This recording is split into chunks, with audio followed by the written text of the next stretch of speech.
ಕರ್ನಾಟಕ ರಾಜ್ಯದಲ್ಲಿ ನೀವು ಭಾರತೀಯ ಜನತಾ ಪಕ್ಷ, ಜಾತ್ಯತೀತ ಜನತಾ ದಳ, ಕಾಂಗ್ರೆಸ್ ಪಕ್ಷದ ಪ್ರತಿಯೊಂದು ಸರ್ಕಾರಗಳನ್ನು ನೋಡಿ ನೋಡಿ ನೋಡಿ ಬೇಸತ್ತಿರ್ಬೇಕಲ್ರಿ.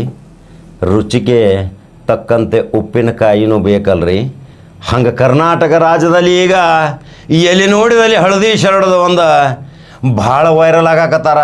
ಕರ್ನಾಟಕ ರಾಷ್ಟ್ರ ಪಕ್ಷ ಅಮೇರಿಕಾದಲ್ಲಿ ಲಕ್ಷಾಂತರ ರೂಪಾಯಿ ಸಂಬಳ ಪಡೆಯುವಂಥ ಒಬ್ಬ ವ್ಯಕ್ತಿ ಬಂದು ಕರ್ನಾಟಕ ರಾಜ್ಯದಲ್ಲಿ ಒಂದು ಸಮಾಜ ಸೇವೆ ಮಾಡುವ ಸಲುವಾಗಿ ನಾನು ಜನಸೇವೆ ಮಾಡ್ತೀನಿ ಅಂತೇಳಿ ಒಂದು ಉನ್ನತ ಪದವಿ ಬಿಟ್ಟು ಬಂದಂಥ ಕರ್ನಾಟಕ ರಾಜ್ಯದ ಕೃಷ್ಣಾರೆಡ್ಡಿ,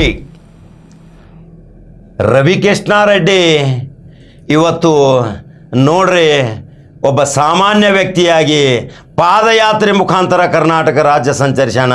ಸೈಕಲ್ ಮೇಲೆ ಪಾದಯಾತ್ರೆ ಮಾಡ್ಯಾನ. ಪ್ರತಿ ಜನರ ಕಷ್ಟ ಕೂಗುಗಳನ್ನು ಕೇಳುವ ಸಲುವಾಗಿ ಕಚೇರಿಗಳಿಗೆ ದಿಢೀರ್ ಭೇಟಿ ಕೊಟ್ಟು ಎಷ್ಟು ಭ್ರಷ್ಟಾಚಾರ ನಡೆಯಾಕತೈತಿ, ಯಾವ್ಯಾವ ರೀತಿ ಭ್ರಷ್ಟಾಚಾರ ನಡೆಯಾಕತೈತಿ ಅನ್ನೋದು ತಿಳಿಸಿಕೊಟ್ಟಂಥ ಕರ್ನಾಟಕ ರಾಜ್ಯದ ರಾಷ್ಟ್ರ ಪಕ್ಷದ ಒಬ್ಬ ನೇತಾರ. ಅಂಥ ನೇತಾರನಿಗೆ ಕರ್ನಾಟಕ ರಾಜ್ಯದ 7 ಕೋಟಿ ಜನಸಂಖ್ಯೆ ಯಾವ ರೀತಿ ಬೆಂಬಲ ಕೊಡ್ತೀರಿ? ಅಂಥ ವ್ಯಕ್ತಿ ಬೇಕು. ಅವರು ಒಂದು ಕರ್ನಾಟಕ ರಾಜ್ಯ ರಾಷ್ಟ್ರ ಪಕ್ಷ ಅಂತೇಳಿ ಒಂದು ಕಟ್ಕೊಂಡಾರ.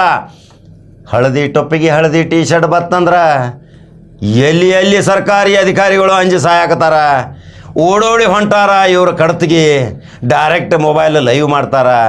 ಲೈವ್ ಮಾಡಿದ ತಕ್ಷಣ ಅವ್ರ ಕಾರ್ಯಕರ್ತರು ಅದನ್ನು ಪ್ರಸಾರ ಮಾಡ್ತಾರ. ಅವರ ಕಾರ್ಯಕರ್ತರ ಗುಂಪು ಸಹಿತ ಈಗ ಬೆಳವಣಿಗೆ ಹಾಕೋತ ಹೊಂಟೈತಿ. ಅವರು ಈಗ ಕರ್ನಾಟಕ ರಾಷ್ಟ್ರ ಪಕ್ಷ ಯಾವುದಾದರೂ ಕ್ಷೇತ್ರದಲ್ಲಿ ನಾವು ಚುನಾವಣೆ ನಿಂತು ಇವತ್ತು ನಾವು ಅಧಿಕಾರ ವಹಿಸಬೇಕು, ಅಧಿಕಾರ ಇದ್ದರೆ ಜನಸೇವೆ ಹೆಚ್ಚಾಗ್ತೈತಿ ಅನ್ನೋದು ರವಿ ಕೃಷ್ಣಾರೆಡ್ಡಿಯ ಒಂದು ಅನಿಸಿಕೆ. ಅನೇಕ ಯುವಕರ ಪಡೆಗಳನ್ನು ಕಟ್ಟಿಕೊಂಡು ಇವತ್ತು ರಾಜ್ಯಾದ್ಯಂತ ಸಂಚಾರ ಮಾಡಕತ್ತಾರ. ಭ್ರಷ್ಟಾಚಾರ ರಹಿತ ನೌಕರನು ಸಹಿತ ಭ್ರಷ್ಟ ಆಗಬಾರದು. ಅಲ್ಲಿ ಹೋಗಿ ಅವರು ಡೈರೆಕ್ಟು ಅಲ್ಲಿರುವಂಥ ಜನಸಾಮಾನ್ಯರ ಕೂಗುಗಳನ್ನ ತೆಗೆದುಕೊಂಡು ಸಂಬಂಧಪಟ್ಟ ಅಧಿಕಾರಿಗೆ ನೇರ ಲೈವ್ ಮುಖಾಂತರ ಪ್ರಸಾರ ಮಾಡ್ತಾರ. ಇದು ಒಂದು ವಿಚಿತ್ರ ಅಲ್ರಿ. ರವಿ ಕೃಷ್ಣಾರೆಡ್ಡಿ ವಿದೇಶದಲ್ಲಿ ಅಪಾರವಾಗಿ ಆಸ್ತಿ ಗಳಿಸಬಹುದಿತ್ತು. ಜನಸೇವೆ ಇಲ್ಲಿ ಬಂದು ಮಾಡಬೇಕನ್ನೋ ಆಸೆಯಿಂದ ನಮ್ಮ ಕರ್ನಾಟಕ ರಾಜ್ಯದಲ್ಲಿ ಇಂಥ ಅಪರೂಪದ ಕೆಲವು ವ್ಯಕ್ತಿಗಳದಾರ. ರೈತ ಸಂಘದಿಂದ ಒಬ್ಬರು ಆರಿಸಿ ಬಂದಾರ. ಈಗ ಶಾಸಕರಾಗ್ಯಾರ. ಅವರು ಪಾರಾಯಣದಲ್ಲಿದ್ದರು. ಕೃಷ್ಣ ಭೈರೇಗೌಡ ಇದ್ದರು, ಸೌಮ್ಯ ರೆಡ್ಡಿನಂಥವರಿದ್ದರು, ಕೊಡಗಿನ ಮಂಥನಗೌಡ ಸಹಿತ ಶಾಸಕರು ಫಾರಿನದಲ್ಲಿದ್ದವರೇ ಇವತ್ತು ಜನಸೇವೆ ಮಾಡಕತ್ತಾರ. ಸಾಲಿನಲ್ಲಿ ಇವತ್ತು ರವಿ ಕೃಷ್ಣಾರೆಡ್ಡಿ ಇವತ್ತು ರಾಜ್ಯಾದ್ಯಂತ ಸಂಚಾರ ಮಾಡಕತ್ತಾರ. ಹಾವೇರಿ ಜಿಲ್ಲೆಯಲ್ಲಿ ಸರ್ಕಾರಿ ಆಸ್ಪತ್ರೆಯಲ್ಲಿ ಯಾವ ರೀತಿ ಭ್ರಷ್ಟಾಚಾರ ನಡೆದೈತಿ, ಯಾವ ರೀತಿ 10 ರೂಪಾಯಿ ಬಾಟಲ್ 100 ರೂಪಾಯಿ ಮಾರಾಕತ್ತಾರ. ನೇರವಾಗಿ ಅವರ ಕಾರ್ಯಕರ್ತ ಹೋಗಿ ಅಲ್ಲಿ ನೇರ ಲೈವ್ ಮುಖಾಂತರ ಜನರಿಗೆ ತೋರಿಸ್ಯಾರ. ಅಂದ್ರೆ ಆರೋಗ್ಯ ಇಲಾಖೆಯಲ್ಲಿ ಜನರು ಬಹಳಷ್ಟು ಬಡವ ಜನರು ಅವಲಂಬಿತ ಆದಂಥ ಆರೋಗ್ಯ ಇಲಾಖೆ ಆಸ್ಪತ್ರೆಗಳಲ್ಲಿ ಹೋಗಿ ಇಂಥ ಬಾರಾಭಾನಗಡ ಮಾಡುವಂಥವ್ರನ್ನು ಹಿಡಿಯಾಕತ್ತಾರಂದ್ರೆ ಈಗ ರವಿ ಕೃಷ್ಣಾರೆಡ್ಡಿ ಅವರ ನೇತೃತ್ವದ ಕಾರ್ಯಕರ್ತರ ಪಡೆ ಇಲ್ಲಿ ಹಳದಿ ಅಂದ ತಕ್ಷಣ ಓಡೋಡಿ ಹೊಂಟಾರ. ಹಳದಿ ಅಷ್ಟು ಡೇಂಜರ್ ಆಗಿ ಭ್ರಷ್ಟಾಚಾರ ವ್ಯಕ್ತಿಗಳನ್ನು ಕಾಡಾಕತೈತೆ ಅಂದ್ರೆ ವಿಚಿತ್ರ ಅಲ್ರಿ. ಹಾಗಾದ್ರೆ ಹಾವೇರಿ ಸರ್ಕಾರಿ ಆಸ್ಪತ್ರೆಯಲ್ಲಿ ಇದನ್ನು ಮಾಜಿ ಮುಖ್ಯಮಂತ್ರಿ ಮತ್ತು ಹಾಲಿ ಸಂಸದ ಬಸವರಾಜ ಬೊಮ್ಮಾಯಿ ಕಣ್ ತೆರೆದು ನೋಡಬೇಕು. ಹಾವೇರಿಯಲ್ಲಿ ಅದೇ ಅವರದೇ ಕ್ಷೇತ್ರ ಶಿಗ್ಗಾಂವದಲ್ಲಿ ಯಾವ ರೀತಿ ಆಸ್ಪತ್ರೆಯಲ್ಲಿ ದುಡ್ಡಿಗಾಗಿ ಔಷಧ ಮಾರಾಕತ್ತಾರ. ಉಚಿತ ಕೊಡುವಂಥ ಔಷಧ, ಹೊರಗಿನ ಔಷಧ, ಕಡಿಮೆ ರೇಟಿನ ಔಷಧ ದುಬಾರಿ ಬೆಲೆಗೆ ಮಾರಾಕತ್ತಾರ. ಇದು ಪರವಾನಗಿ ಐತೇನ್ರಿ ಬಸವರಾಜ ಬೊಮ್ಮಾಯಿ ಅವರೇ? ನೀವು ದಿಢೀರ್ ಯಾವಾಗ ಭೇಟಿ ಕೊಟ್ಟೇರಿ? ನಿಮ್ಮ ಮೇಲೆ ಈಗ ಏನೇನೋ ಒಂದು ಸಿಡಿ ಹಗರಣಗಳು ಬರಾಕತ್ತಾವ. ಅದನ್ನು ನೀವು ಏನೋ ಕೋರ್ಟ್ದಿಂದ ತಡೆ ಆಜ್ಞೆ ತೊಳಸಲಾಗಿ ಓಡಾಡಕತ್ತೀರಿ. ಇವೆಲ್ಲ ಯಾಕೆ ಬೇಕಾಗಿತ್ತೀರಿ ಈ ವಯಸ್ಸಿನಾಗ? ಬಸವರಾಜ ಬೊಮ್ಮಾಯಿ ಅವರ ರಾಜ್ಯದ ಮುಖ್ಯಮಂತ್ರಿಯಾಗಿ ಅಧಿಕಾರ ವಹಿಸಿಕೊಂಡ್ರಿ, ಆದರೆ ನಿಮ್ಮ ಕ್ಷೇತ್ರದಲ್ಲಿ ಔಷಧ ಮಾರಾಕತ್ತಾರ. ನೋಡ್ತೀರಿ ರವಿ ಕೃಷ್ಣಾರೆಡ್ಡಿ ಕಾರ್ಯಕರ್ತರು ಯಾವ ರೀತಿಯ ಆಸ್ಪತ್ರೆಯಲ್ಲಿ ದಾಳಿ ಮಾಡಿದಾರೆ, ಯಾವ ರೀತಿ ಲೈವ್ ಮುಖಾಂತರ ತೋರ್ಸಾಕತ್ತಾರ, ಆ ದೃಶ್ಯವನ್ನು ಹಾಕಾಕತ್ತಾನ ನೋಡ್ರಿ. ಹಾಗಾದ್ರೆ ರವಿ ಕೃಷ್ಣಾರೆಡ್ಡಿಗೆ ಕರ್ನಾಟಕ ರಾಜ್ಯದಲ್ಲಿ ಯಾವ ಕ್ಷೇತ್ರದಲ್ಲಿ ಚುನಾವಣೆಗೆ ನಿಲ್ತಾರ, ಬೆಂಬಲ ಹೆಂಗೆ ಪಡಿಸ್ತೀರಿ ಅನ್ನೋದು ನೀವು ನನ್ನ ಕಮೆಂಟ್ ಬಾಕ್ಸ್ನಾಗ ನಿಮ್ಮ ಅನಿಸಿಕೆಗಳನ್ನ ಹಾಕ್ತೀರಿ. ಉತ್ತರ ಕರ್ನಾಟಕದಲ್ಲಿಯೂ ರವಿಕೃಷ್ಣಾರೆಡ್ಡಿಯ ಫಾಲೋವರ್ ದೇವರ ಹಿಪ್ಪರಿಗೆ, ಬೀದರ್ ಗುಲ್ಬರ್ಗಾದಲ್ಲಿಯೂ ಸಹಿತ ಅಭಿಮಾನಿಗಳು ಭಾಳ ಹುಟ್ಕೊಂಡಾರ. ಆ ದೇವರ ಹಿಪ್ಪರಿಗೆಯ ಹುಡುಗ ಒಬ್ಬ ಎಷ್ಟೊಂದು ಜನರನ್ನು ಸಂಗ್ರಹ ಮಾಡಿಕೊಂಡು ಇವತ್ತು ಎಲ್ಲ ಪಡೆಗಳನ್ನು ಕಟ್ಟಿಕೊಂಡು ಭ್ರಷ್ಟಾಚಾರ ರಹಿತ ಹೋರಾಟದಲ್ಲಿ ಅಲ್ಲಿರುವಂಥ ಒಬ್ಬ ಯುವಕ ನಬಿ ಇವತ್ತು ರಾಜ್ಯಾದ್ಯಂತ ಎಷ್ಟೊಂದು ಮಿಂಚಿನ ಸಂಚಾರ ಮಾಡಕತ್ತಾನ. ಇದನ್ನು ನೋಡಿ ರವಿಕೃಷ್ಣಾರೆಡ್ಡಿಗೆ ಎಷ್ಟು ಹುರುಪ ಬಂದಿರಬೇಕು. ನಮ್ಮ ಸಂಘಟನೆ ಬೆಳಗಾವಿ ಜಿಲ್ಲೆಯ ಅಧ್ಯಕ್ಷ, ಹಾವೇರಿ ಜಿಲ್ಲಾ ಅಧ್ಯಕ್ಷ, ಕರ್ನಾಟಕ ರಾಜ್ಯಾದ್ಯಂತ ಎಲ್ಲ ಅಧ್ಯಕ್ಷರೂ ಕೂಡಿಕೊಂಡು ಇವತ್ತು ರಾಜ್ಯಾದ್ಯಂತ ಕೃಷ್ಣಾರೆಡ್ಡಿಯವರು ರವಿಕೃಷ್ಣಾರೆಡ್ಡಿ ಮಾಡಿದಂಥ KRS ಪಕ್ಷಕ್ಕೆ ಒಂದು ಶಕ್ತಿ ತುಂಬಾಕತ್ತಾರ. ಆ ಶಕ್ತಿಗೆ ನೀವು ಯುಕ್ತಿ ಕೊಡಬೇಕು, ಭಕ್ತಿ ಕೊಡಬೇಕು. ಹಾರೈಸಿರಿ. ನಂಬರ್ 1 ನ್ಯೂಸ್ ಕನ್ನಡ ಯೂಟ್ಯೂಬ್ದಾಗ ಬಟನ್ ಹೊಡಿರಿ.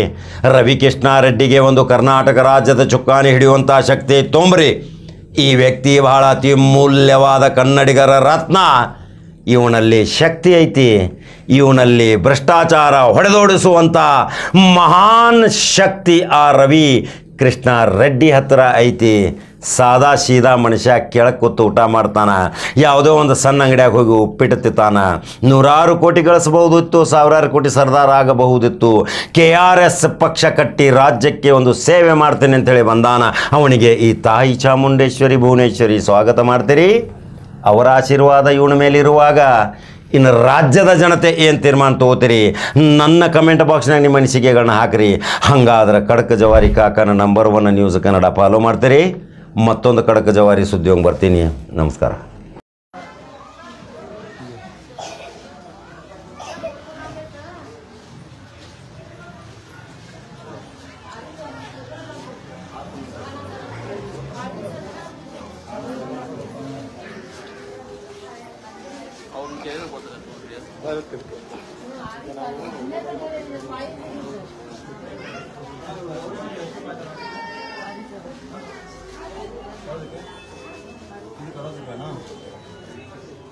ಬೇರೆ ಔಷಧಿ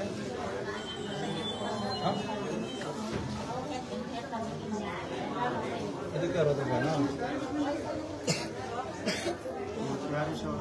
ಈಗ ಇದೆಲ್ಲ ಔಷಧಿ ನಿಮಗೆ ಪ್ರಧಾನಮಂತ್ರಿ ಜನೌಷಧಿಯಿಂದ ಬರ್ತಾ ಇದೆಯಾ? ಅದು ಎಲ್ಲಿ ತರಿಸ್ತಾ ಇದ್ದೀರಾ? ಈಗ ಸ್ಟಾಕ್ ಇಲ್ಲ ಅಂತ ಇಲ್ಲೇ ಸ್ಟಾಕ್ ಇಲ್ಲ ಎಮರ್ಜೆನ್ಸಿ. ಅಲ್ಲಪ್ಪ, ನೀವು ಸ್ಟಾಕ್ ಇಲ್ಲ ಅಂತ ಹೇಳಿ ತರಿಸಿ. ಸ್ಟಾಕ್ ಇಲ್ಲ ಅಂತ ಅಂದ್ರೆ ಒಳಗಡೆ ಇರೋ ಆಸ್ಪತ್ರೆ ಫಾರ್ಮಸಿ ಬಂದ್ ಮಾಡಿದ್ದಾರೆ. ಆಸ್ಪತ್ರೆ ಫಾರ್ಮಸಿನ ಬಂದ್ ಮಾಡ್ಕೊಂಡಿದ್ದಾರೆ. ನೀವು ಇಲ್ಲಿ ಚಾಲೂ ಮಾಡ್ಕೊಂಡಿದ್ದೀರಾ. ಪ್ರಧಾನಮಂತ್ರಿ ಅವ್ರದ್ದು ಫೋಟೋ ಹಾಕೋಸಪ್ಪ. ಪ್ರಧಾನಮಂತ್ರಿ ಅವ್ರದ್ದು ಫೋಟೋ ಹಾಕೊಂಡು ಜನೌಷಧಿ ಕೊಡ್ತೀನಿ ಅಂತ ಹೇಳಿ ಫೋಟೋ ಹಾಕೊಂಡು ಇಲ್ಲಿ ನೋಡಿದ್ರೆ ಜನರಿಕ್ ಔಷಧಿನ ತರಿಸಿ ಹೊರಗಡೆ ಫಾರ್ಮಾ ಕಂಪನಿ ಜನರಿಕ್ ಔಷಧಿಗಳನ್ನ ತರಿಸಿ 10 ರೂಪಾಯಿಗೆ ಸಿಗುವಂತ ನೀವು ಸಿರಾಪ್ ಬಾಟ್ಲನ್ನ ಇವ್ರಿಗೆ 125 ರೂಪಾಯಿ MRP ಇದೆ. ನಾನು ಬಂದು ಇಲ್ಲಿ ನೋಡಿದ್ಮೇಲೆ ಬಹುಶಃ ನೀನು ಇದಕ್ಕೆ 120 ರೂಪಾಯಿ ತಗೊಳ್ಳೋದು ಬೇಡ ಅಂತ ಹೇಳಿ 60 ರೂಪಾಯಿ ತಗೋತಾ ಇದೀಯಾ. ಇಲ್ಲ ಅಂದ್ರೆ ಬಹುತೇಕವಾಗಿ ನೀವು 100 ರೂಪಾಯಿ ತಗೋತೀರಾ, 120 ತಗೋತೀರಾ. ಸರಿಯಪ್ಪ, ಪ್ರಧಾನಮಂತ್ರಿ ಜನೌಷಧಿ ಮಳಿಗೆಯ ಉಪಯೋಗ ಜನರಿಗೆ ಸಿಗ್ತಾ ಇದೆಯಾ ನೀನು ಈ ರೀತಿ ಮಾಡ್ತಾ ಇರೋದ್ರಿಂದ? ಜನೌಷಧಿ ಮಳಿಗೆನಲ್ಲಿ ಒಂದು ಕಾಫ್ ಸಿರಾಪ್ ಎಷ್ಟಿದೆ? ಪ್ರಧಾನಮಂತ್ರಿ ಅವರ ಜನೌಷಧಿ ಮಳಿಗೆನಲ್ಲಿ ಸಿಗುವಂತ ಲಭ್ಯ ಇರುವಂತಹ ಔಷಧಿಗಳಲ್ಲಿ ಒಂದು ಕಾಫ್ ಸಿರಾಪ್ ಎಷ್ಟು ರೂಪಾಯಿ ಬರುತ್ತಪ್ಪ ಅಣ್ಣ? ಎಷ್ಟು ರೂಪಾಯಿ ಬೆಲೆ ಇದೆ ಹೇಳಿ, ನಂಗೆ ಗೊತ್ತಿಲ್ಲ ಹೇಳಿ.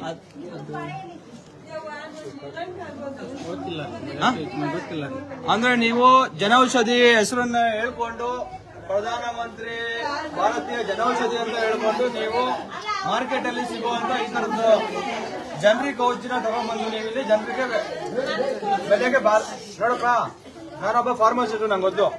ಇದ್ರ ಬೆಲೆ ಮಾರ್ಕೆಟ್ ಅಲ್ಲಿ 10 ರೂಪಾಯಿ, 10 ರೂಪಾಯಿ ಇದೆ ಮಾರ್ಕೆಟ್ ಅಲ್ಲಿ ಇದ್ರ ಬೆಲೆ.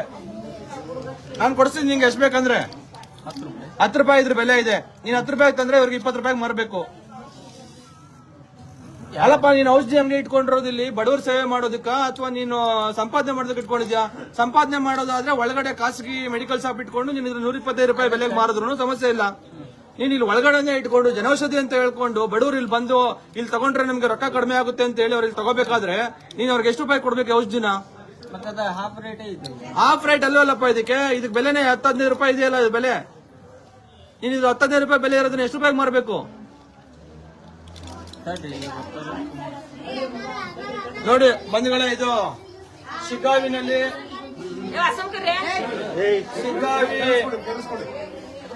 ಶಿಗ್ಗಾವಿ ಆಸ್ಪತ್ರೆಯಲ್ಲಿ ಸಾರ್ವಜನಿಕ ಆಸ್ಪತ್ರೆ. ಈಗ ಹೊಸ ಆಸ್ಪತ್ರೆ ಕಟ್ತಾ ಇರೋ ಕಾರಣಕ್ಕಾಗಿ ಇದಂತೂ ಒಂದು ದನಿನ ಕೊಟ್ಟಿಗೆ ರೀತಿಯಲ್ಲಿ ಆಸ್ಪತ್ರೆ ಇದೆ. ಇಡೀ ಆಸ್ಪತ್ರೆ ಕೊಟ್ಟಿಗೆ, ದನಗಳು ಪ್ರಾಣಿಗಳು ವಾಸ ಮಾಡೋದಕ್ಕೆ ಯೋಗ್ಯವಾಗಿಲ್ಲದ ರೀತಿಯಲ್ಲಿ ಈ ಆಸ್ಪತ್ರೆ ಇದೆ. ಈ ಆಸ್ಪತ್ರೆಯಲ್ಲಿ ಒಂದು ಮೆಡಿಕಲ್ ಶಾಪ್ ಇದೆ, ಅಂದ್ರೆ ಫಾರ್ಮಸಿ ಇರುತ್ತೆ, ಅಟ್ಯಾಚ್ಡ್ ಫಾರ್ಮಸಿ, ಇನ್ ಸ್ಟೋರ್ ಫಾರ್ಮಸಿ. ಆ ಫಾರ್ಮಸಿನ ಇವರು ಕ್ಲೋಸ್ ಮಾಡಿದ್ದಾರೆ. ಟೈಮ್ ಎಷ್ಟು? ಟೈಮ್ 11 ಗಂಟೆ ಆಗ್ತಾ ಇದೆ. ಫಾರ್ಮಸಿಸ್ಟ್ ಆ ಫಾರ್ಮಸಿನ ತೆಗ್ದಿಲ್ಲ ಇದುವರೆಗೂ, ಇನ್ನೂ ಓಪನ್ ಆಗಿಲ್ಲ ಆ ಫಾರ್ಮಸಿ. ಇಲ್ಲೊಂದು ಪ್ರಧಾನಮಂತ್ರಿ ಜನೌಷಧಿ ಅಂತ ಹೇಳಿ ಏನು ಪ್ರಧಾನಮಂತ್ರಿಗಳು ಇಡೀ ದೇಶಾದ್ಯಂತ ಭಾರಿ ಪ್ರಚಾರವನ್ನು ತೆಗೆದುಕೊತಾ ಇದ್ದಾರೆ. ಬಡ ಜನರಿಗೆ, ಸಾಮಾನ್ಯ ಜನರಿಗೆ ನಾವು ಬಹಳ ಕಡಿಮೆ ದುಡ್ಡಲ್ಲಿ ಅವರಿಗೆ ಔಷಧಿನ ಕೊಡ್ತೀವಿ ಅಂತ ಹೇಳಿ ಬಹಳ ಪ್ರಚಾರ ತೆಗೆದುಕೊತಾ ಇದ್ದಾರೆ. ಅಲ್ಲಿ ಆ ಜನೌಷಧಿ ಮಳಿಗೆನಲ್ಲಿ ಮಾರ್ತಾ ಇರೋ ಸಿರಪ್ 125 ರೂಪಾಯಿದು ಜನರಿಕ್ ಸಿರಪ್. ಇದ್ರ ಹೇಳ್ತೀನಿ, ಬರ್ತೀನಿ, ಅದಕ್ಕೆ ಬರ್ತಾ ನೀವೇ ನಾನು ಸುಳ್ಳು ಹೇಳ್ತಾ ಇಲ್ಲ. ಇದ್ರ ಸಿರಪ್ ಇವರು ಜನೌಷಧಿನಲ್ಲಿ ಒಂದು ಸಿರಪ್ ಮಾರ್ಕೆಟ್ ಅಲ್ಲಿ ಇದೇ ಸಿರಪ್ ಜನರಿಕ್ ಸಿರಪ್ ನೋಡಿ, ಇದೊಂದು ಆಲ್ಕೆಮ್ ಅಂತ ಇದೆ. ಇದು ಜನರಿಕ್ ಮಾರ್ಕೆಟ್ ಅಲ್ಲಿ ಜನರಿಕ್ ಅಂತ ಅಂದ್ರೆ ಏನು? ಯಾವ್ದಾದ್ರು ಔಷಧಿ ಪೇಟೆಂಟ್ ಆಗಿ ಅದಕ್ಕೆ ಪೇಟೆಂಟ್ ಆಗಿದ್ರೆ ಯಾರಾದ್ರೂ ಒಬ್ರು ರಿಸರ್ಚ್ ಮುಖಾಂತರ ಅದನ್ನ ಕಂಡುಹಿಡಿದಿದ್ರೆ ಅದ್ರದ್ದು ಸರ್ಟೈನ್ ಇಯರ್ಸ್ 4 ವರ್ಷ 5 ವರ್ಷ ಆದ್ಮೇಲೆ ಅದಕ್ಕೆ ಪೇಟೆಂಟ್ ಕೊಡ್ತಾರೆ ಕಂಪನಿಗೆ. ಆ ಪೇಟೆಂಟ್ ಮುಗಿದ ಮೇಲೆ ಅದು ಜನರಿಕ್ ಅಂತ ಮಾಡ್ತಾರೆ ಔಷಧಿನ. ಆ ಜನರಿಕ್ ಔಷಧಿನ ಯಾರು ಬೇಕಾದ್ರೂ ತಯಾರು ಮಾಡಬಹುದು. ಈಗ ಆ ತರದ ಒಂದು ಜನರಿಕ್ ಫಾರ್ಮುಲಾ ತಯಾರು ಮಾಡೋದಕ್ಕೆ ಈ ತರದ ಕಾಫ್ ಸಿರಪ್ಗಳು ಮಾರ್ಕೆಟ್ ಅಲ್ಲಿ ಸಿಗ್ತವೆ 10 ರೂಪಾಯಿಗೆ. 10 ರೂಪಾಯಿಗೆ 15 ರೂಪಾಯಿಗೆ ಈಗ ಬಿಲ್ ತೆಗೆದು ತೋರಿಸಿದ್ರೆ ಆತಂಗೂ ಇದು 10 ರೂಪಾಯಿಗೆ 15 ರೂಪಾಯಿ ಬಂದಿರುತ್ತೆ ಈ ಕಾಫ್ ಸಿರಪ್. ಈ ಕಾಫ್ ಸಿರಪ್ ನ ಇವರು ಮಾರ್ತಾ ಇದ್ದಾರೆ. 125 ರೂಪಾಯಿ MRP ಇದೆ. ಕಾಫ್ ಸಿರಪ್ ನ ನಾವು ಬಂದಿಲ್ಲಿ ನೋಡಿದ ಕಾರಣಕ್ಕಾಗಿ 60 ರೂಪಾಯಿಗೆ ಇವ್ರಿಗೆ ಕೊಡ್ತಾ ಇದ್ದಾರೆ, 65 ರೂಪಾಯಿಗೆ. ಆದ್ರೂ ಈ ಕಾಫ್ ಸಿರಪ್ ನ ಬೆಲೆ ಬಂದು 15 ರೂಪಾಯಿ 20 ರೂಪಾಯಿ. ಸರ್ಕಾರ ಇಲ್ಲಿ ಬರ್ತಕ್ಕಂತ ಜನರಿಗೆ ಉಚಿತವಾಗಿ ಔಷಧಿನ ಕೊಡಬೇಕು, ಉಚಿತವಾಗಿ ಕಾಫ್ ಸಿರಪ್ ನ ಕೊಡಬೇಕು, ಉಚಿತವಾಗಿ ಅವ್ರಿಗೆ ಬೇಕಾಗಿರ್ತಕ್ಕಂಥ ಎಲ್ಲಾ ಮೆಡಿಸಿನ್ ಗಳನ್ನ ಕೊಡಬೇಕು. ಅದಕ್ಕಾಗಿ ನಮ್ಮದೇ ತೆರಿಗೆ ಹಣನ ನಾವು ನೀವೆಲ್ಲರೂ ಕಟ್ಟತಕ್ಕಂಥ ದಿವಸ ಕಟ್ಟತಕ್ಕಂಥ ತೆರಿಗೆ ಹಣದಲ್ಲಿ, ಸರ್ಕಾರಕ್ಕೆ ಕೊಡ್ತಕ್ಕಂಥ ತೆರಿಗೆ ಹಣದಲ್ಲಿ ಸರ್ಕಾರ ನಮಗೆ ಔಷಧಿನ ಕೊಡಬೇಕು. ಆದ್ರೆ ಸರ್ಕಾರ ಇವತ್ತು ಆ ಕೆಲಸವನ್ನ ಮಾಡ್ತಾ ಇಲ್ಲ. ಇದು ಸರ್ಕಾರನೇ ವಸೂಲಿ ಮಾಡ್ತಾ ಇದೆಯಾ ಅಥವಾ ಇವರ ಮೆಡಿಕಲ್ ಶಾಪ್ ಅಲ್ಲಿ ವಸೂಲಿ ಮಾಡ್ತಿದ್ದೀರಾ ಗೊತ್ತಿಲ್ಲ. ನೋಡಿ, ಇದು ಉಚಿತವಾಗಿ ಸಿಗುವಂತ ಮೆಡಿಕಲ್ ಶಾಪ್ ಅಲ್ಲ. ಇದು ಪ್ರಧಾನಮಂತ್ರಿ ಜನೌಷಧಿ ಅಂತಕ್ಕಂಥದ್ದು ನಿಮ್ಗೆ ಉಚಿತವಾಗಿ ಔಷಧಿ ಕೊಡುವಂತ ಅಂಗಡಿ ಅಲ್ಲ. ಇದು ಒಂದ್ ರೀತಿಯಲ್ಲಿ ಕಾಸನ್ನ ಹಣ ಇಸ್ಕೊಂಡು ಕೊಡುವಂತ ಔಷಧಿ ಅಂಗಡಿ. ಹಣ ಕೊಡ್ಬೇಕು, ನಾವು ರೊಕ್ಕ ಕೊಟ್ರೆ ಮಾತ್ರ ಔಷಧಿ ಕೊಡೋದು. ಆದ್ರೆ ಇಲ್ಲಿ ಪಕ್ಕದಲ್ಲಿ ಇದೆಯಲ್ಲ ಔಷಧಿ ಅಂಗಡಿ, ಆಸ್ಪತ್ರೆ ಔಷಧಿ ಅಂಗಡಿ, ಅಲ್ಲಿ ರೊಕ್ಕ ಇಲ್ದಲೆ ಅವ್ರು ಫ್ರೀಯಾಗಿ ಔಷಧಿ ಕೊಡಬೇಕು. ಇಲ್ಲಿ ಏನ್ ನಡೀತಾ ಇದೆ? ಫ್ರೀಯಾಗಿ ಕೊಡುವಂತ ಔಷಧಿನ, ರೊಕ್ಕ ಇಲ್ಲದೆ ಕೊಡುವಂತ ಔಷಧಿ ಅಂಗಡಿನ ಬಂದ್ ಮಾಡಿದ್ದಾರೆ. ಇಲ್ಲೇ ಪಕ್ಕದಲ್ಲಿ, ಇದ್ರ ಪಕ್ಕದಲ್ಲಿರುವಂತ ರೊಕ್ಕ ಇಲ್ಲದೆ ಕೊಡುವಂತ ಔಷಧಿ ಅಂಗಡಿನ ಬಂದ್ ಮಾಡಿದ್ದಾರೆ. ಇಲ್ಲಿ ರೊಕ್ಕ ಇಸ್ಕೊಂಡು ಔಷಧಿ ಮಾರುವಂತ ಔಷಧಿ ಅಂಗಡಿನ ಚಾಲು ಮಾಡಿದ್ದಾರೆ. ನಾನು ನಿಮ್ಗೆ ಸುಲಭವಾಗಿ ಹೇಳ್ತೀನಿ, ಎಷ್ಟು ರೂಪಾಯಿ ಆಯ್ತಪ್ಪ ಇವ್ರದ್ದು? ಒಟ್ಟಾರೆ ಎಷ್ಟಾಯ್ತು ನೋಡ್ರಿ? 2 ಚೀಟಿ. ಒಂದು ಕೆಮ್ಮು ನೆಗಡಿ ಜ್ವರಕ್ಕೆ ಬಂದಿದ್ರಾ ಮಕ್ಕಳಿಗೆ ಕೆಮ್ಮು ನೆಗಡಿ ಅಂತ ಜ್ವರಕ್ಕೆ ಬಂದಿರೋರಿಗೆ 200 ರೂಪಾಯಿ 180 ರೂಪಾಯಿ ಔಷಧಿನ ಇವ್ರು ಕೊಡ್ತಾ ಇದ್ದಾರೆ. ಇಲ್ಲಿ ಗೌರ್ಮೆಂಟ್ ಆಸ್ಪತ್ರೆಗೆ ಬಂದು ಇವರು 180 ರೂಪಾಯಿ ವಸೂಲಿ ಮಾಡ್ಕೊಂಡ್ರೆ ರೈತರ ಹತ್ರ, ಜನರ ಹತ್ರ, ಸಾಮಾನ್ಯ ಜನರ ಹತ್ರ, ಖಾಸಗಿ ಆಸ್ಪತ್ರೆಗೂ ಮತ್ತೆ ಇವ್ರಿಗೂ ಏನು ವ್ಯತ್ಯಾಸ ಇದೆ? ನಮ್ಗೆ ಇಲ್ಲೇನೋ ಬರ್ತಾರೋದಕ್ಕೆ ಲಾಭ ಆಗ್ಬೇಕಲ್ಲ ಗೌರ್ಮೆಂಟ್ ಆಸ್ಪತ್ರೆಗೆ. ನಮ್ದೇ ತೆರಿಗೆ ಹಣದಲ್ಲಿ ನಡೀತಾ ಇರುವಂತ ಗೌರ್ಮೆಂಟ್ ಆಸ್ಪತ್ರೆಗೆ ನಾವು ಬಂದಾಗ ನಮ್ ಜೇಬಿಗೆ ಕತ್ರಿ ಬೀಳ್ಬೇಕಾ ಅಥವಾ ಅವ್ರು ಫ್ರೀಯಾಗಿ ಕೊಡ್ಬೇಕಾ? ಅಲ್ಲೂ ತೆರಿಗೆ ಕಟ್ಟೋದು, ನಾವು ಅಲ್ಲೂ ನಷ್ಟ ಮಾಡ್ಕೊಳ್ಳೋದು, ಸರ್ಕಾರಕ್ಕೆ ಹಣ ಕೊಡೋದು. ಇಲ್ಲಿ ಬಂದ್ರೆ ಇವ್ರು ನಮ್ಮ ಹತ್ರ ಮತ್ತೆ ಸುಲಿಗೆ ಮಾಡೋದು. ಈ ತರೀಕೆ ಶಿಗ್ಗಾವಿನಲ್ಲಿ ನಡೀತಾ ಇದೆ. ಶಿಗ್ಗಾವಿ ಮತಕ್ಷೇತ್ರ, ಬೊಮ್ಮಾಯಿ ಅವರು ಇಲ್ಲಿ ಮಾಜಿ ಮುಖ್ಯಮಂತ್ರಿಗಳಾಗಿದ್ದಂತಹ ಕ್ಷೇತ್ರ. ಇಂಥ ಕ್ಷೇತ್ರದಲ್ಲೇ ಈ ರೀತಿಯಾಗಿ ಇವರು ಹಗಲು ದರೋಡೆ ಮಾಡ್ತಾ ಇದ್ದಾರೆ ಜನರ ಹತ್ರ. ನಂಗೆ ಗೊತ್ತಿಲ್ಲ, ನೀವು 200 ರೂಪಾಯಿ ಕೊಡ್ತೀರೋ 500 ರೂಪಾಯಿ ಕೊಡ್ತೀರೋ ಕೊಡಿ, ನಿಮ್ಮ ಹಣೆ ಬರ ಏನು ಮಾಡಕ್ಕಾಗಲ್ಲ.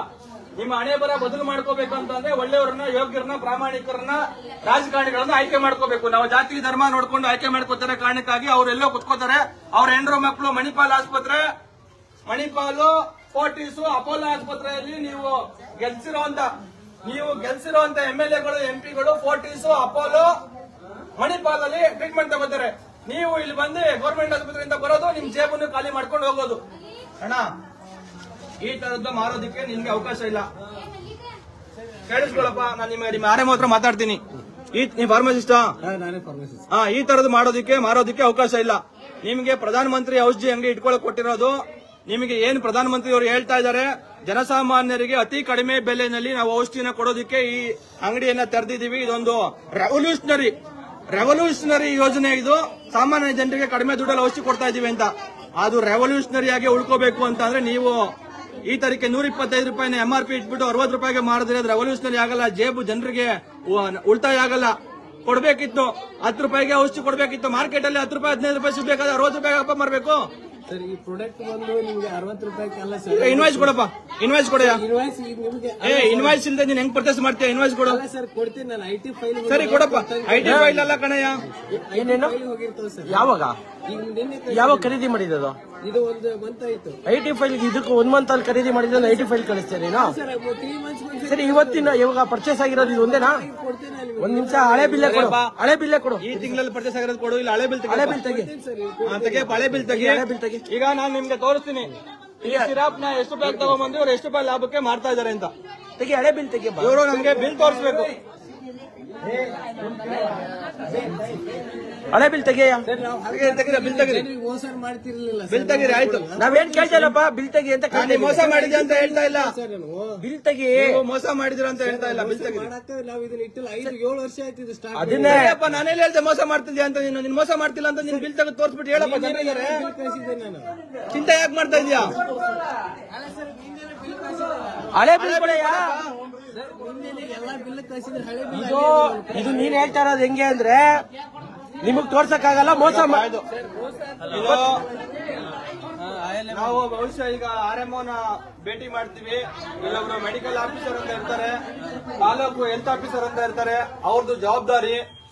ಒಬ್ಬ ಮೇಲಧಿಕಾರಿ ಇದ್ದಾಗ ಮೇಲಧಿಕಾರಿ ಕೆಳಗಡೆ ಈ ತರದ ಮೋಸ ಆಕ್ರಮಗಳು ನಡೀತಾ ಇದ್ರೆ ಅದನ್ನ ತಡೆಬೇಕಾಗಿರುವಂತ ಜವಾಬ್ದಾರಿ ಆ ಮೇಲಧಿಕಾರಿದಾಗಿರುತ್ತೆ. ಇಲ್ಲಿನ ರೆಸಿಡೆನ್ಸಿಯಲ್ ಮೆಡಿಕಲ್ ಆಫೀಸರ್ ಮತ್ತೆ ತಾಲೂಕು ಹೆಲ್ತ್ ಆಫೀಸರ್ದು ಜವಾಬ್ದಾರಿ ಇದು, ಇದನ್ನ ಕಾಪಾಡ್ಕೊಳ್ಳುವಂಥದ್ದು.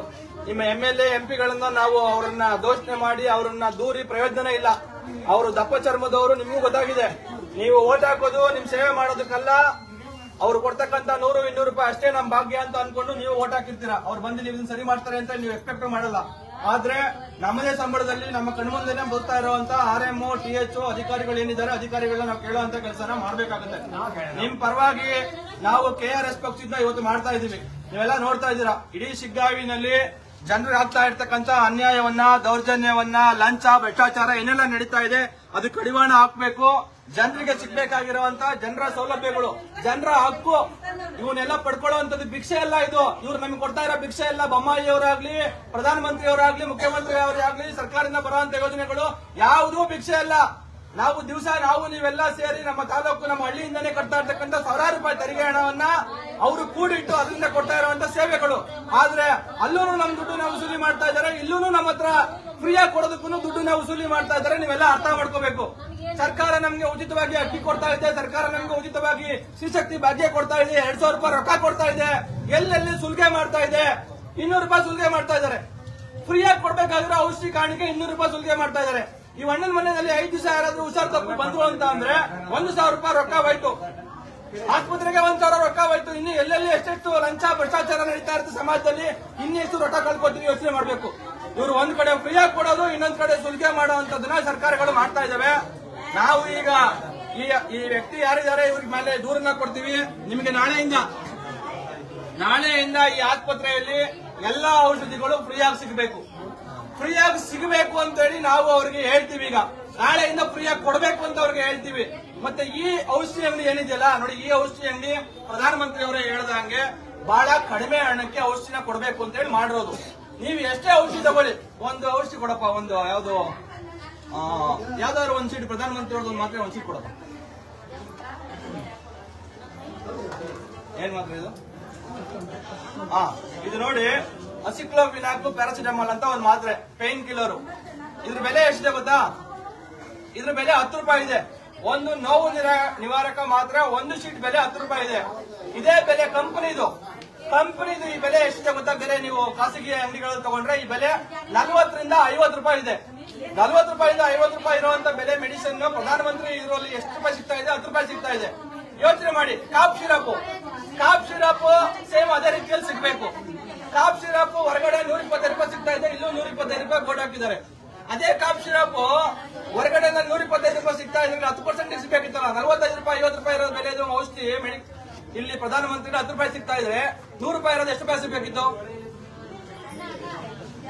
100 ರೂಪಾಯಿ ಇರೋದು 10% ಸಿಗ್ಬೇಕಾಗಿತ್ತಲ್ವಾ? 10 ರೂಪಾಯಿ ಸಿಗ್ಬೇಕಾಗಿತ್ತು 100 ರೂಪಾಯಿ ಇರೋದು. ಆದ್ರೆ ಎಷ್ಟಕ್ಕೆ ಮಾರ್ತಾ ಇದಾರೆ? 60 ರೂಪಾಯಿ ಮಾರ್ತಾ ಇದಾರೆ.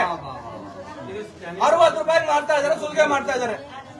ಇದು ನಿಮ್ಗೆಲ್ಲ ಅರ್ಥ ಆಗ್ಬೇಕು. ಎಲ್ಲಿ ಸುಲಿಗೆ ಮಾಡ್ತಾ ಇದಾರೆ ಅಂತ ಇದನ್ನೆಲ್ಲ ಯಾರು ಕೇಳಬೇಕಾಗಿತ್ತು? ನಿಮ್ಮನ್ನ ರಕ್ಷಣೆ ಮಾಡಬೇಕಾಗಿತ್ತು, ನಿಮ್ಮ ಹಣ ಉಳಿಸಬೇಕಾಗಿತ್ತು. ಅದನ್ನ ರಾಜಕಾರಣಿಗಳು ಮಾಡ್ತಾ ಇಲ್ಲ. ರಾಜಕಾರಣಿಗಳೇ ಮಾಡ್ತಾ ಇಲ್ಲ ಅಂತ ನೀವು ಅನ್ಕೋಬೇಕು. ಅವರೇ ಮಾಡ್ತಾ ಇಲ್ಲ. ಅವ್ರು ಸರಿಗಿದ್ರೆ ಇದನ್ನ ಸರಿಗಿಡಬೇಕಾಗಿತ್ತು. ಈಗ ನಾವು ಅವ್ರಿಗೆ ಕಂಪ್ಲೇಂಟ್ ನ ಕೊಡ್ತೀವಿ, ದೂರ ಕೊಡ್ತೀವಿ. ಅಣ್ಣ ಈ ತರದನ್ನ ಮಾಡಂಗಿಲ್ಲ, ನಿಲ್ಲಿಸ್ಬೇಕು. ನೀನು ಇದನ್ನ ಮಾರೋದಾದ್ರೆ ನೀನು ಕನಿಷ್ಠ ಮಾಡ್ದೀನು ಕೇಳಿಸ್ಕೊಳಪ್ಪ, ಕೇಳಿಸ್ಕೊ. ನೀನ್ ಬಿಲ್ ಕೊಟ್ಬಿಟ್ರೆ ನನಗೆ ಮಾತು ಕೇಳ್ತಾ ಇದ್ಯಾ ನೀನು ಒಳ್ಳೆಯವನು ಅಂತ. ನೀನು ಬಿಲ್ ಕೊಡ್ದಲ್ಲೇ ನಾಟಕ ಆಡ್ತಾ ಇದೀಯಾ, ಬಿಲ್ಲು ತೋರಿಸ್ದಲ್ಲೇ ನೀನು ನಾಟಕ ಆಡ್ತಾ ಇದೀಯ. ಆಯ್ತಾ? ಪಿನ್ ಟು ಪಿನ್ ಕೊಡ್ತೀನಿ ಸರ್ ನನಗೆ. ಪಿನ್ ಟು ಪಿನ್ ಆದ್ರೆ ಕೊಡು, ಜನರಿಗೆಲ್ಲ ತೋರಿಸುವ. ಮತ್ತೆ ಸರ್ ಅದನ್ನ ಹಾವೇರಿ ಜನರಿಗೆಲ್ಲ ತೋರ್ಸೋಣ ಕೊಡಪ್ಪ. ನೀನ್ ಈ ನಾಟಕ ಎಲ್ಲ ಆಡ್ಬೇಡ, ಪೊಲೀಸ್ ಕಳಿಸ್ಬೇಕಾಗುತ್ತೆ ಅಷ್ಟೇ. ನೀನ್ ಈ ತರ ನಾಟಕ ಆಡಕ್ ಹೋದ್ರೆ ಈ ತಿಂಗಳದ ಹೆಂಗ ಐಟಿ ಫೈಲ್ ಕಳಿಸ್ತೀಯಾ? ಸರ್ ನಿನ್ನೆ ಸಂಡೇ ಒಂದ್ ನಿಮಿಷ ಹೇಳ್ತೀನಿ ಕೇಳಿಲ್ಲ. ಐಟಿ ಯಾವಾಗ ಮಾಡೋದಿದ್ದು? ಮುಂದಿನ ವರ್ಷ ಮಾಡೋದು ಐಟಿ. ಏನ್ ಹೇಳ್ತೀಯಾ? GST ನಾವು ಅದಕ್ಕೆ 2 ಫೈಲ್ GST ಯಾವ ತಿಂಗಳದ ಮಾಡ್ಬೇಕು ನೀನು? ಅಲ್ಲಲ್ಲ, ಒಂದ್ ನಿಮಿಷ ಇರೋ. GST ಯಾವ ತಿಂಗಳದ್ ಮಾಡ್ಬೇಕು? ಈ ತಿಂಗಳು GST, ಮುಂದಿನ ತಿಂಗಳು ಫೈಲ್ ಮಾಡೋದು. 30 ಒಳಗೆ ಮಾಡ್ಬೇಕು ಸರ್ ನಾವು. ಯಾವ 31 ಮಾಡ್ತಾ ಆಯ್ತು? ಹಳೇದ್ ಬಿಲ್ ಕೂಡ ನಮ್ಮವರಲ್ಲ. ಇದಿಷ್ಟು ದಯವಿಟ್ಟು ನೀವೆಲ್ಲ ಅರ್ಥ ಮಾಡ್ಕೋಬೇಕು. ಇಲ್ಲಿ ಒಂದ್ ರೀತಿಯಲ್ಲಿ ಹಗಲು ದರೋಡೆ ನಡೀತಾ ಇದೆ. ಅಲ್ಲಿ ಉಚಿತವಾಗಿ ಕೊಡುವಂತ ಮೆಡಿಕಲ್ ಶಾಪ್ ನ ಮುಚ್ಚಿಕೊಂಡು ಪ್ರಧಾನಮಂತ್ರಿಯವರ ಹೆಸರು ಹೇಳ್ಕೊಂಡು ಇಲ್ಲಿ ಜನರಿಂದ ದಂಧೆ ಮಾಡ್ತಾ ಇದಾರೆ, ಸುಲಿಗೆ ಮಾಡ್ತಾ ಇದಾರೆ. ಇದು ಶಿಕಾರಿ ಸಾರ್ವಜನಿಕ ಆಸ್ಪತ್ರೆಯಲ್ಲಿ ನಡೀತಾ ಇರುವಂತ ದಂಧೆ, ಸುಲಿಗೆ. ಜನರು ನೀವೆಲ್ಲ ಎಚ್ಚೆತ್ಕೋಬೇಕು. ಎಚ್ಚೆತ್ಕೊಂಡು ಇವ್ರನ್ನ ಪ್ರಶ್ನೆ ಮಾಡೋಂಗ್ ಆಗ್ಬೇಕು. ನೀವೇನು ಪ್ರಶ್ನೆ ಮಾಡೋದಕ್ಕೆ ಇದುವರೆಗೂ ನಿಮ್ಗೆ ತಿಳುವಳಿಕೆ ಜ್ಞಾನ ಇಲ್ಲ ಅಂದ್ರೆ ಇನ್ನು ಮುಂದಕ್ಕೆ KRS ಪಕ್ಷದಲ್ಲಿ ಎತ್ಕೊಂಡೋದನ್ನ ಮಾಡ್ತಾ ಇದೆ. ನಿಮ್ ಪರವಾಗಿರುತ್ತೆ. 100 ರೂಪಾಯಿ 200 ರೂಪಾಯಿ ಮುಖ್ಯ ಅಲ್ವಾ ನಮ್ಗೆ? ಯಾರಿಗೆ 100 ರೂಪಾಯಿ 200 ರೂಪಾಯಿ ಮುಖ್ಯ ಇಲ್ಲ? ಕೈ ಎತ್ತಿ. ನಮ್ಗೆ 100 ರೂಪಾಯಿ 200 ರೂಪಾಯಿ ಅಂದ್ರೆ ಪರವಾಗಿಲ್ಲ, ಹೋದ್ರು ಹೋಗ್ಲಿ ಅನ್ನೋರು ಕೈ ಎತ್ತಿ. ಅವನ್ ಕೇಳ 100 ರೂಪಾಯಿ ಮುಖ್ಯ ಅಲ್ವಾ? ಕೇಳ ಮುಖ್ಯ ಅಲ್ವೇನವಾ 100 ರೂಪಾಯಿ? ಸಂಬಳ ಕೊಡ್ತಾರೆ ನಮ್ಗ, ನಾವು ದುಡಿಬೇಕು. ಈಗ ದುಡಿದು ತಂದು 1000-1500 ರೂಪಾಯಿ ನಾವು ದವಾಖಾನೆಗೆ ಇಡ್ಬೇಕು ಅಷ್ಟೇ. ಮತ್ ನಮ್ಗೆ ಯಾರು ದುಡ್ಡು ಹಾಕ್ತಾರೆ? ಈಗ ನೀವು ಇಲ್ಲಿ ಉಚಿತ ಫ್ರೀ ಅಂತ ಬರ್ತಾ ಇದ್ದೀರಾ, ಬರ್ತಾವ್ರಿ. ಅವರು ನಿಮ್ಮ ಹತ್ರ ಇಲ್ಲಿ ದುಡ್ಡು ಇಸ್ಕೊಂಡು ರೊಕ್ಕ ಇಸ್ಕೊತಾ ಇದಾರೆ. ಖಾಸಗಿ ಕಂಪ್ನಿ ತರಕ್ಕೆ ರೊಕ್ಕ ಇಸ್ಕೊತಾ ಇದಾರೆ. ನಿಮ್ಗೆ ಏನ್ ಅನ್ಸುತ್ತೆ? ಇವ್ರು ಮಾಡ್ತಾರೆ ಸರಿ ಇದೆಯಾ? ನಮ್ಗೆ ಏನ್ ಗೊತ್ತ್ರಿ? ಔಷಧಿ ಅನ್ನೋದು ನಾವು ಸುಮ್ಮನೆ ಕೊಡೋದೆ. ನಮ್ಗೆ ಗೊತ್ತಾಗವ್ರೆ, ನಮ್ಗೆ ಕಲ್ತಾರ, ಓದಾರ, ಬರೆಯಾರ, ನಮ್ಗೆ ಏನ್ರಿ? ನಮ್ಗೆ ಏನ್ ಗೊತ್ತು? ನಮ್ಗೆ ಅವ್ರಿಗೆ ಕೊಡ್ಲಿ ಅಂತ ನಾವು ಸುಮ್ಮನೆ ಕೊಡ್ಬೇಕು, ಸುಮ್ಮನೆ ಇರ್ಬೇಕು. ನಮ್ಗೆ ಜೀವನ ಬದುಕಲ್ಲ ಅಂತ ಹೇಳಿ ನಮ್ಗೆ ಯಾವ ಸೌಲಭ್ಯ ಇಲ್ರಿ. ನಮಗೆ ಗೌರ್ಮೆಂಟ್ ಇಂದ ಯಾವ ಸೌಲಭ್ಯ ಕೊಟ್ಟು ನಾವು ನೋಡಿ, ಈ ತರಕ್ಕೆ ಜನರು ಅಮಾಯಕರು, ಜನರಿಗೆ ಗೊತ್ತಿಲ್ಲ, ತಿಳುವಳಿಕೆ ಇಲ್ಲ, ಅನಕ್ಷರಸ್ಥರು, ಈ ತರಕ್ಕೆ ಹೆಣ್ಮಕ್ಳು ಬರ್ತಾರೆ, ತಿಳುವಳಿಕೆ ಜನ ಬರ್ತಾರೆ. ತಿಳುವಳಿಕೆ ಇರುವಂತ ವಿದ್ಯಾವಂತರು ಬಂದ್ರು ಅವ್ರು ಅಯ್ಯೋ ನಮ್ಗೆ ಯಾಕೆ ಬೇಕು ಅಂತ ಹೇಳಿ ಪ್ರಶ್ನೆ ಮಾಡೋದ ಹೋಗ್ತಾರೆ. ಸೊ ಆ ಕಾರಣಕ್ಕಾಗಿ ಇವರು ಅವ್ರ ಇಷ್ಟ ಬಂದಂಗೆ ಮಾಡ್ತಾ ಇದಾರೆ. ಯಾರು ಹೇಳೋರಿಲ್ಲ, ಕೇಳೋರಿಲ್ಲ. ಇವ್ರ ಮೇಲೆ ನಾವು ದೂರ ಕೊಡ್ತೀವಿ. ಈಗ THOಗೆ ಮತ್ತೆ RMOಗೆ ಕೊಡ್ತೀವಿ. ಸಾಧ್ಯವಾದ್ರೆ ಇವ್ರು ಇದನ್ನ ಖಾಲಿ ಮಾಡ್ತೀವಿ, ಅಂಗಡಿನ ಪೂರ್ತಿ. ಈ ಅಂಗಡಿ ಖಾಲಿ ಮಾಡಿಸಿ ಇವರು ನ್ಯಾಯವಾಗಿರುವಂತ ಸರ್ಕಾರಿ ಔಷಧಿ ಅಂಗಡಿ ಏನಿದೆಯೋ ಅದರಲ್ಲಿ ಜನರಿಗೆ ಉಚಿತವಾಗಿ ಔಷಧಿ ಕೊಡುವಂತ ಕೆಲಸನ ಅವರು ಮಾಡಬೇಕು. ನಾವು ಆ ರೀತಿಯಾಗಿ ಅವರಿಗೆ THOಗೆ ಮತ್ತೆ RMOಗೆ ಹೇಳಿ ಇವತ್ತು ದೂರ ಕೊಟ್ಟು ಮಾತಾಡ್ತೀವಿ. ಇನ್ನೊಂದು ಸರ್, ಯಾವಾಗ್ಲೂ ಸರ್ಕಾರಿ ದವಾಖಾನೆ ಮುಂದೆ, ಇದು ಮೆಡಿಕಲ್ ಶಾಪ್ ಅವ್ರದ್ದು ಮುಂದೆ ಇರಬೇಕು, ಇದು ಹಿಂದೆ ಇರಬೇಕು. ಸರ್ಕಾರಿ ಅಂಗಡಿ ಮುಂದೆ ಇಲ್ಲ, ಇಲ್ಲಿ ಇದು ಖಾಸಗಿ ಅಂಗಡಿ. ಆಕ್ಚುಲಿ ಇದು ಖಾಸಗಿ ಅಂಗಡಿನೇ. ಈಗ ಅವ್ರು ನಿಮ್ಮ ಹತ್ರ 60 ರೂಪಾಯಿ ಇಸ್ಕೊತಾರೆ, ಖಾಸಗಿ ಅಂಗಡಿಗಿಂತ ಕಡಿಮೆನೇ ಇಲ್ಲ. ಇದು ಖಾಸಗಿ ಅಂಗಡಿಗೂ ಇದಕ್ಕೂ ವ್ಯತ್ಯಾಸನೇ ಇಲ್ಲ. ಆ ತರದ್ದು ಅಂಗಡಿ ಇದು. ಸೊ ಹಾಗಾಗಿ ಇದನ್ನ ಹಿಂದೆ ಹಾಕಬೇಕು. ಎಮರ್ಜೆನ್ಸಿ ಅಂತ ಒಂದು ಪೇಷಂಟ್ ತಂದ್ರೆ ಏನು ಈಗ ನಾವು ಬಂದ್ವಿ. ಈಗ ನಾವು ಮಾತಾಡ್ತೀವಿ. ಆಯ್ತು, ಮಾತಾಡ್ತೀವಿ. ನೀವು ಬಿಲ್ ಕೊಡಪ್ಪ ಅವ್ರಿಗೆ. ಕೊಡು ಬಿಲ್ಲು. ಹಾಕದಲ್ಲ, ಕೊಟ್ಬಿಡು. ಹಾಕು ಬಿಲ್ ಕೊಡೋದು ಹೆಂಗೆ? ಅವಾಗ ಹೆಂಗ್ ಮಾಡ್ತೇವೆ ನೋಡ. ಬಿಲ್ ಈಗ ಇದಕ್ಕೆ ಬಿಲ್ ಹಾಕ್ಸ್ಕೊಂಡು ನಾವು ಅವ್ರಿಗೆ ಕಂಪ್ಲೇಂಟ್ ಮಾಡ್ತೀವಿ. ಆಮೇಲೆ ನೀವೆಲ್ಲ ಸ್ವಲ್ಪ ಎಚ್ಚೆತ್ಕೋಬೇಕು, ಜಾಗೃತರಾಗಬೇಕು. ಅದಲ್ಲ ನಿಮ್ದು ಪಾಪ ಇಲ್ಲಿ ಅವ್ನು ಕೇಳಿ ಸರ್, ಅವನು ಇದಂತ ನಿಮ್ಮ QP ನ ಕೇಳಿ, ಅವನು ಯಾರು ಅಂತ ಕೊಟ್ಟಿದ್ದವ್ರಲ್ಲೇನಪ್ಪ?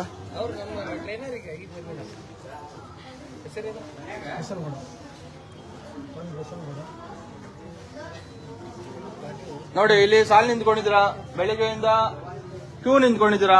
ಇನ್ನೊಬ್ರನ್ನ ನೇಮಿಸಬಹುದು, ಇನ್ನೊಂದು ಚೀಟಿ ಕೊಡೋವ್ರನ್ನ, ಇನ್ನೊಬ್ರನ್ನ ಕೆಲಸದವ್ರನ್ನ ಇಡ್ಬೋದು. ನೀವು ಆಸ್ಪತ್ರೆಗೆ ಬಂದ್ರೆ ಒಂದ್ ದಿವಸ ಎಲ್ಲ ಹಗಲೆಲ್ಲ ಇಲ್ಲಿ ವೇಸ್ಟ್ ಮಾಡ್ಕೊಂಡ್ರೆ ಒಂದು ಚೀಟಿ ತೊಗೊಳಕ್ ಒಂದ್ ದಿನ ಪೂರ ಹೊಂಟತ್ರಿ. ಹೆಂಗಾಗುತ್ತೆ? ನೀವ್ ಯಾವಾಗ ದೂರ್ ಕೊಟ್ರ? ಯಾವತ್ತಾದ್ರು ಇಲ್ಲಿ ಸಮಸ್ಯೆ ಆಗ್ತಿದೆ ಅಂತ ಯಾವತ್ತಾದ್ರು ದೂರ್ ಕೊಟ್ಟಿದ್ದೀರಾ? ಇದು ನೋಡ್ರಿ, ಈಗ ಸದ್ಯ ಜಸ್ಟ್ ಬಂದು ಎಮರ್ಜೆನ್ಸಿ ಇನ್ನು ಚೀಟಿ ಮಾಡಿಸಲ್ಲ, ಹೋಗಿ ಇದು ಮಾಡಿಲ್ಲ. ನಿಮ್ಮ ಹತ್ರ ಪ್ಯಾಂಟಾ ಪ್ರಜಾಲು ಇಂಜೆಕ್ಷನ್ ಇಲ್ವೇನಪ್ಪ? ಐವಿ ಇದೆ, ಇಂಜೆಕ್ಷನ್ ಕೊಡಿ.